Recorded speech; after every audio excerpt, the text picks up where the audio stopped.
Ya estamos de vuelta esta noche hablando con Andrés Rojas Jiménez, periodista, editor jefe de Petroguía. Por supuesto, el tema de la situación petrolera en Venezuela y, bueno, hacia dónde vamos también ahora, luego de del vencimiento de la licencia a Chevron.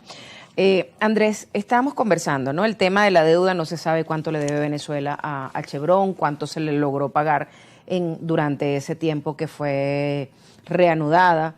Ahora, ¿qué pasa con Chevron? Me refiero desde tu punto de vista. ¿Por qué? Porque si el gobierno norteamericano mantiene una política de no negociación o negociación cero con el gobierno venezolano por el tema de derechos humanos, ¿cómo queda Chevron si permanece en Venezuela? Lo digo porque ya ha anunciado el gobierno de Estados Unidos pues un impuesto de 25%, ¿no? Mira, bueno, yo creo que las negociaciones van a seguir y creo que la prioridad para la administración Trump está más en el tema de los migrantes que estén en situación irregular y posibles nuevas deportaciones. Yo creo que ese es un punto fundamental. Por otro lado, Chevron, junto con las otras compañías, pues este hecho no queda aquí. Es decir, cuando ellos les pusieron la licencia número 8, se activaron y eso es muy normal.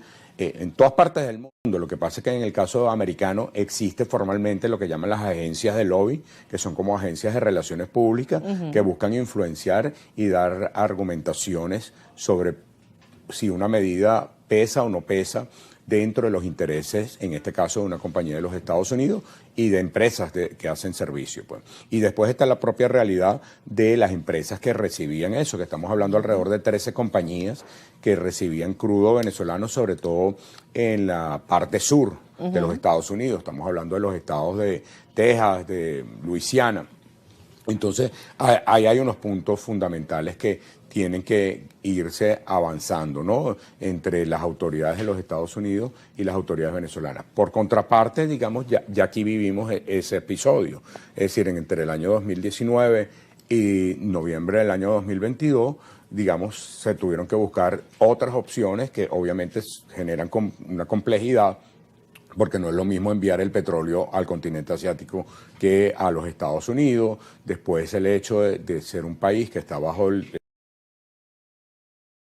tema de las sanciones, eso te genera riesgo, digamos, a la empresa con contrate. Y con respecto a esa medida, esa orden ejecutiva que emitió el presidente Donald Trump, ahí delega en el secretario de Estado, Marco Rubio, que decida cómo es la imposición de aranceles si compran petróleo venezolano. Esa medida en abril hubo muchas declaraciones en particular, no se han vuelto a hacer ningún señalamiento.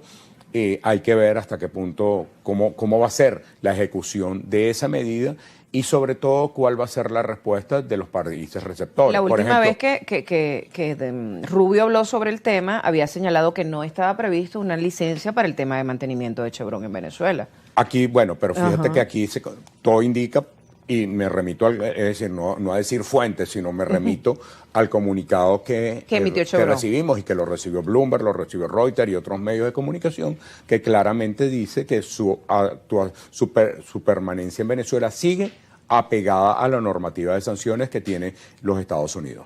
Ahora, Andrés, sin lugar a dudas, eso le causa un problema a Venezuela porque los dólares que entraban, más allá de que no estaba recibiendo quizás el dinero por la venta de petróleo, sino era para sanear la deuda que tenía, para bajar la deuda que tenía PDVSA con Chevron. Sin lugar a dudas, Chevron traía dólares a Venezuela para pagarle a sus empleados, para a sus ejecutivos, y eso pues se reduce el nivel de circulante en la economía venezolana de dólares en esta situación que tenemos. Quizás a lo mejor por eso la situación que estamos viendo con el tema cambiario en estos momentos. Pero ¿cuál es la opción que tiene Venezuela ahora? ¿Cómo están las otras licencias? Pues Eni, Repsol.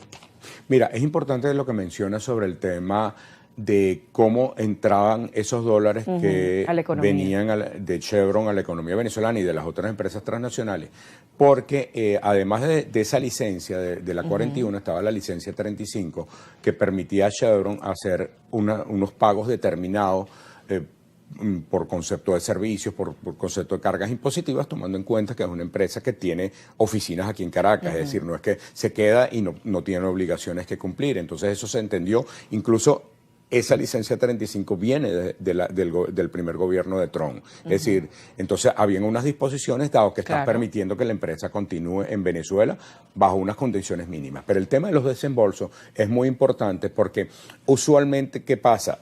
Dentro del punto de vista cambiario, es decir, todo el torrente cambiario tú lo vendes y entraba todo dentro de la oferta que se hacía al Banco Central de Venezuela.